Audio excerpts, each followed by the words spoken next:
Bismillahirrahmanirrahim. Assalamualaikum warahmatullahi wabarakatuh. Saya Bagus Kelana. Gimana kabarnya teman-teman BKPRMI Kabupaten Sleman?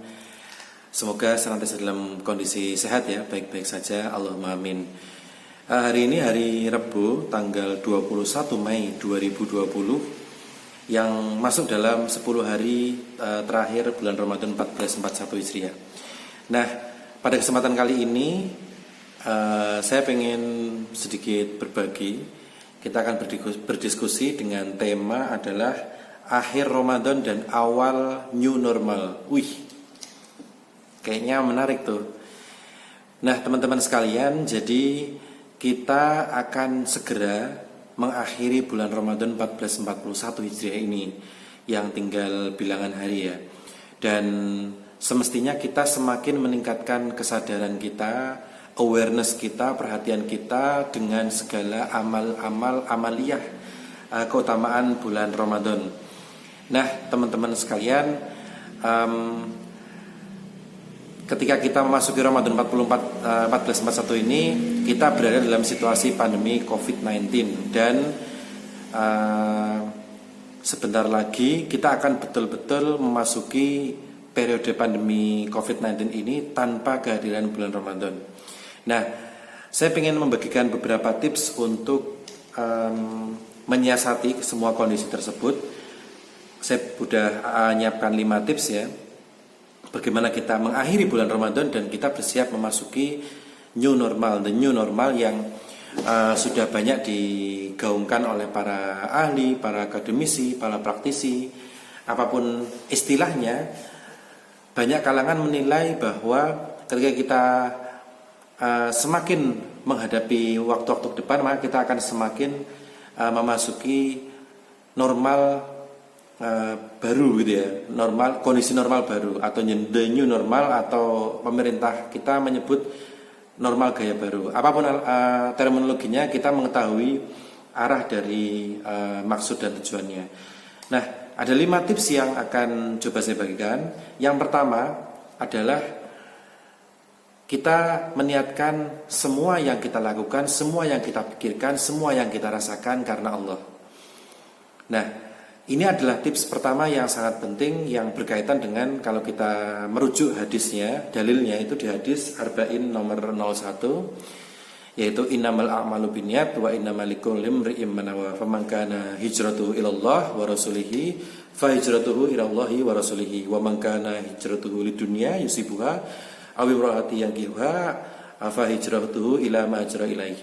Nah, jadi ini juga bisa kita artikan ketika kita akan masuk ke normal baru, kondisi normal baru, maka kita sebenarnya sedang berhijrah.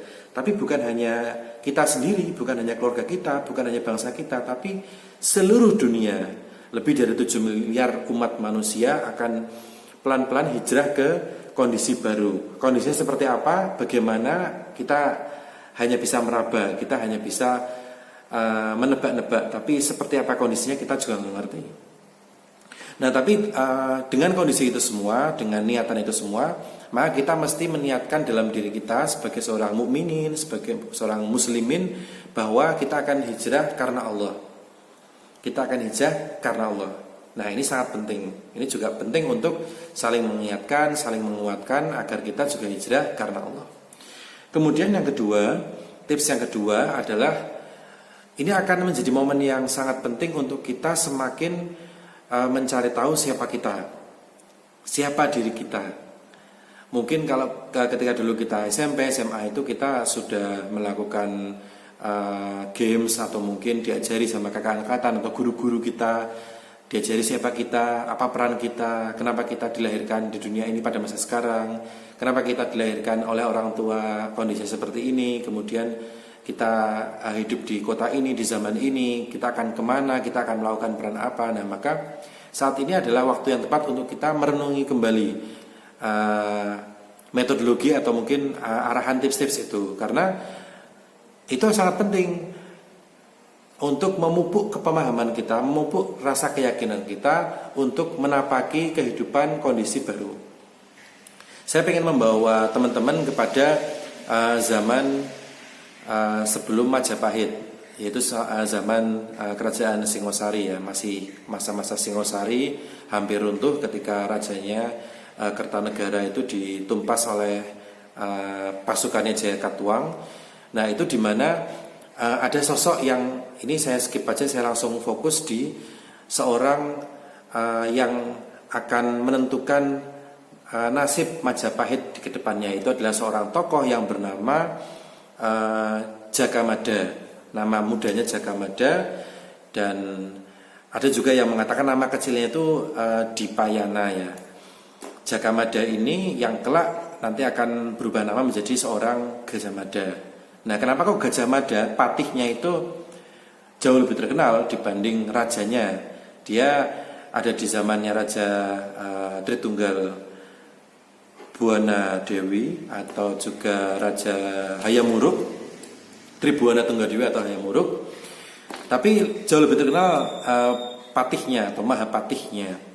Karena kalau kita lihat di usia beliau ketika muda, kira-kira usia 20 tahun, jadi beliau itu ibaratnya ditinggalkan oleh orang tuanya, bapak ibunya, ayah ibunya, untuk ayah ibunya itu melakukan misi-misi Brahmana. Jadi bertapa gitu ya, bertapa. Ayah ibunya bertapa, kemudian anaknya dititipkan kepada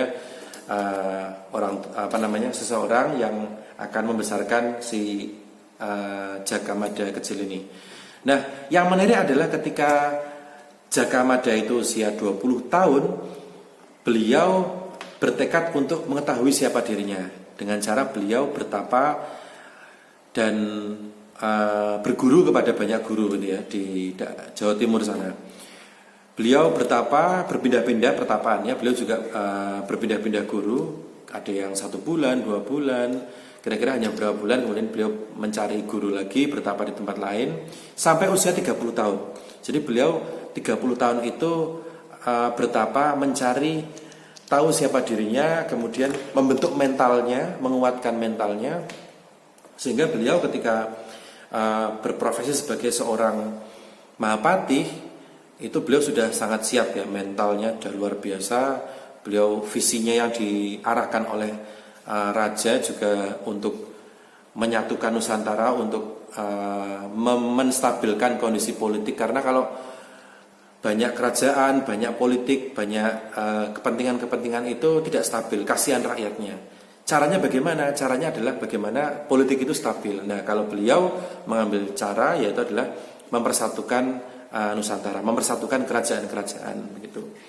Jadi tips yang kedua adalah kita mencari tahu siapa kita sebenarnya. Kemudian yang ketiga adalah tetap berusaha menjadi pribadi murah senyum.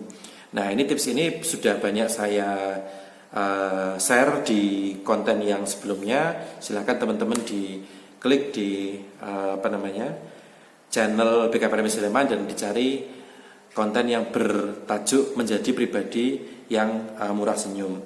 Kemudian yang keempat adalah kita kepoin kondisi terkini menurut kacamata kita.